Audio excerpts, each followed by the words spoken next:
this, you can see that the Legion logo is illuminated and it is a nice touch. Do like that. And the only sign that this is a Lenovo laptop is all the way at the back here. I think they're starting to lean into the Legion branding a little bit more, and I do like that. So turning it around to the back, you got some RGB here, and I'm not gonna lie, guys. I mean, even though the lighting here is diffused, it does look a little bit cheap.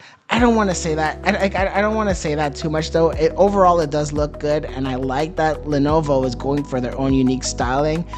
Maybe it's just the way it's angled. I feel like the lighting at the back here doesn't do this product justice. I love RGB, but I feel like it could have been handled better. And after using some other laptops where it's tastefully done, this just isn't one of them. But I mean, that's just me. Let me know in the comments. No ports at the back. I know that was Legion's big thing. They started this whole thing by putting ports on the back, and now they're getting rid of it, but look at that. You're getting gigantic radiators here, which does help push air out better. And as a result, to the left and to the right, there is no more ventilation around the sides. Whether you're lefty or a righty, will not have hot air blowing out on it. So great. So since I'm here, Ethernet jack, and this is one of my favorite features, and especially since I use my laptops for work, is this physical shutter camera button here. And what I like about this is it's not software.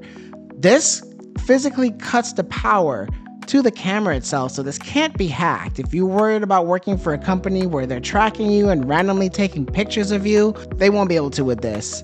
Both ports are connected to the dedicated GPU, including the Thunderbolt, so I do like to see that. So if you have a good Thunderbolt dock, one cable in, and you're fully set up. Happy with the port selection, but I'm not going to count them all, but it seems like there's less than before, but I've never had any issues running out of ports with this, and I've been using this as my work laptop, as my editing laptop, and as my gaming laptop, so I have not had any issues with ports or the lack of ports on this laptop. Alright, so right here in the back, here's your ventilation, not as much as you would typically see.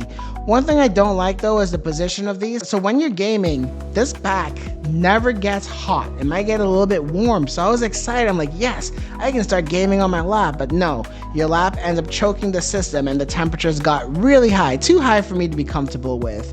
The GPU was in the mid 80s, which is in thermal throttling territory, and any higher than that, then the entire laptop sometimes could just cut off because NVIDIA doesn't want to run their GPUs past like 85 to 87 degrees. CPU is always at the 90s, 95s, no matter what you're doing. That's just the nature of gaming laptops. I mean, if you're coming from desktops, that may be scary, but for laptops, that's normal. People in the comments who are concerned about 95 degrees on the CPU, that's just what it is. It's been like that for years, and Lenovo has been really good at lasting a long time.